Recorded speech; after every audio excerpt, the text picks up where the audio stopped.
अनंत धर्मणस्तत्तं पश्यन्ति प्रत्यगात्मना अनेकांतमयी मूर्ति नित्य में प्रकाशताम। इस तरह से माँ जिनवाणी को नमस्कार करके हम मास्टर की के अगले 10 शब्दों का अध्ययन करेंगे। आज हम जिन 10 शब्दों का अध्ययन करेंगे वे हैं लक्षण, मरण, चेतना, कारण, द्रव्य आश्रव, निगोद, अप्रमद गुणस्थान, श्रेणी, काल और केवली। मूल बात हमारी ये चल रही थी कि हम उन शब्दों का अध्ययन कर रहे हैं जिनके दो दो भेद हैं। इसकी एक पिक आप देख लीजिए।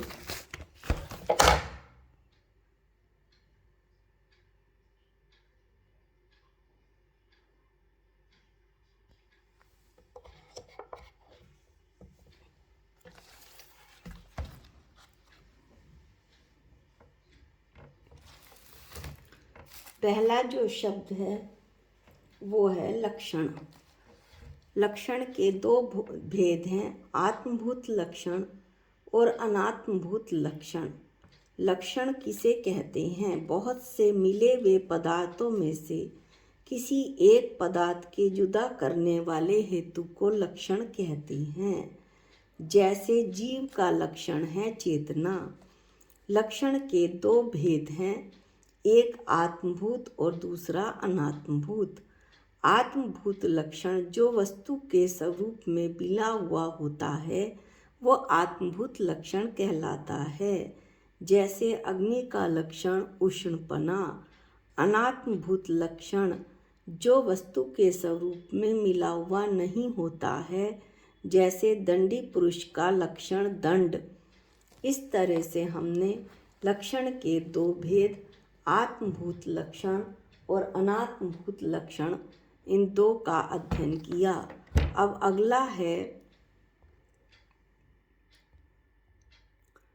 अगला शब्द है मरण। मरण के दो भेद हैं, नित्य नंबर 1 नित्य, नंबर 2 तद्भव। लोक प्रसिद्ध मरण तद्भव मरण कहलाता है और प्रति क्षण आयु का क्षीण होना नित्य मरण कहलाता है। इसके बाद अगला शब्द है चेतना।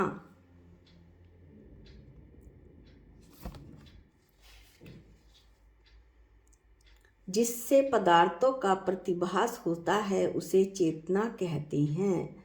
चेतना के दो भेद हैं, दर्शन चेतना व ज्ञान चेतना। दर्शन चेतना जिसमें पदार्थों का भेद रहित सामान्य प्रतिभास यानी केवल अवलोकन होता है उसे दर्शन चेतना कहते हैं।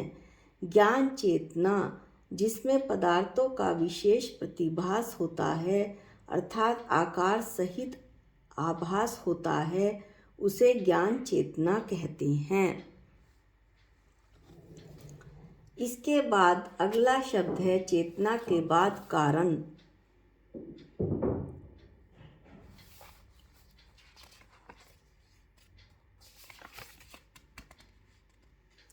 कारण कार्य की उत्पादक सामग्री को कारण कहते हैं। जैसे सोने के जेवर कार्य हुए तो उसकी उत्पादक सामग्री है सोना। कारण के दो भेद हैं, उपादान और निमित्त। उपादान कारण जो द्रव्य स्वयं कार्य रूप परिणमित होता है उसे उपादान कारण कहते हैं। जैसे घड़े की उत्पत्ति में मिट्टी। निमित्त कारण जो पदार्थ स्वयं कार्य रूप तो नहीं परिणमता परंतु कार्य की उत्पत्ति में अनुकूल होने का आरोप जिस पर आता है उस पदार्थ को निमित्त कारण कहते हैं।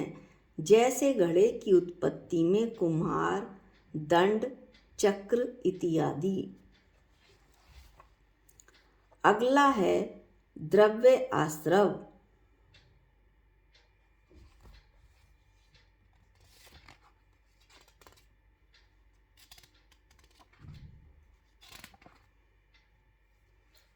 द्रव्य आश्रव के दो भेद हैं, सांप्रायिक और इरियापथ आश्रव।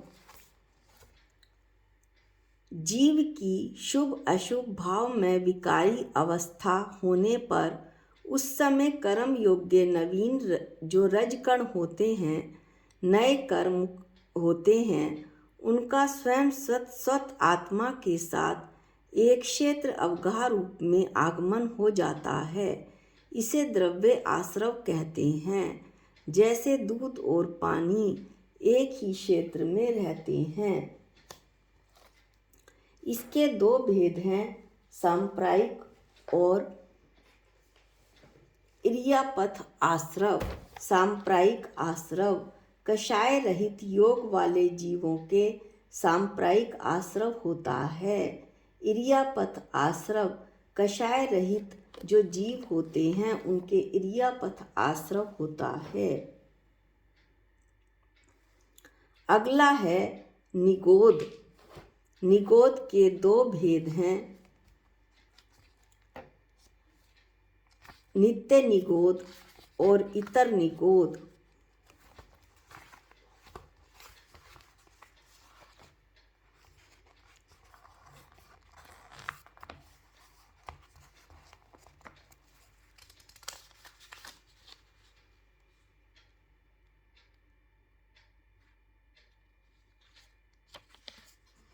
नित्य निगोद जिसने कभी भी निगोद के सिवाय दूसरी पर्याय नहीं पाई, अथवा जिसने कभी भी निगोद के सिवाय दूसरी पर्याय ना तो पाई है और ना वह पाएगा, उसको नित्य निगोद कहते हैं। इतर निगोद किसे कहते हैं? जो निगोद से निकलकर दूसरी पर्याय पाकर फिर निगोद में ही उत्पन्न हो जाता है, उसको इतर निगोद कहते हैं। अब है अप्रमद गुणस्थान। अप्रमद गुणस्थान सातवां गुणस्थान होता है और इसके दो भेद होते हैं, सविस्थान और सातिशय। अप्रमद गुणस्थान संजलन और नो कषाय के मंद उदय होने से प्रमाद रहित संयम भाव होते हैं। इस कारण इस गुणस्थान वृत्ति मुनि को अप्रमद विरत कहते हैं। सविस्थान अप्रमद विरत जो हजारों बार छठे से सातवें और सातवें से छठे गुणस्थान में आए जाए, उसको सविस्थान अप्रमद कहते हैं। सातिशय अप्रमद विरत किसको कहते हैं? जो श्रेणी चढ़ने के सम्मुख होता है, उसको सातिशय अप्रमद विरत कहते हैं। अप्रमद गुणस्थान के बाद है श्रेणी। श्रेणी के दो भेद होते हैं, उपशम और छपक। श्रेणी जहाँ चारित्र मोहनीय की शेष रही 21 प्रकृतियों का क्रम से उपशम तथा क्षय किया जाता है, उसको श्रेणी कहते हैं। 21 प्रकृतियाँ कौन सी? प्रत्याख्याना, अप्रत्याख्याना और संजलन कषाय की 3 चौकड़ी कषाय यानी 12 और 9 कषाय 12 और 9 21 कषायों का जहाँ पर उपशम तथा क्षय किया जाता है, उसको श्रेणी कहते हैं। उपशम श्रेणी जिसमें चारित्र मोहनीय की 21 प्रकृतियों का उपशम किया जाता है। छपक श्रेणी जिसमें 21 प्रकृतियों का क्षय किया जाता है, उसे छपक श्रेणी कहते हैं। इस तरह से हमने श्रेणी पढ़ी। अब है काल। काल के भी दो भेद हैं, अवसर्पणी और उत्सर्पणी।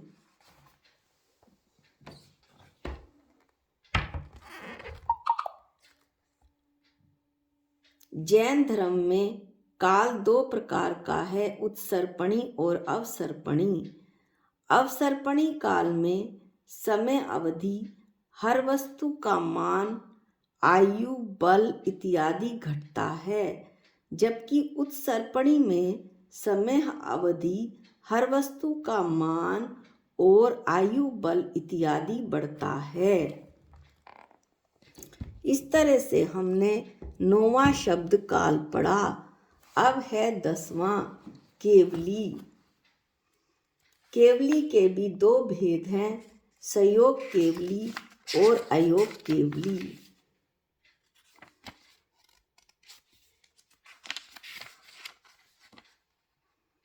संयोग केवली 13वें गुण स्थान वाले होते हैं और अयोग केवली 14वें गुण स्थान वाले होते हैं।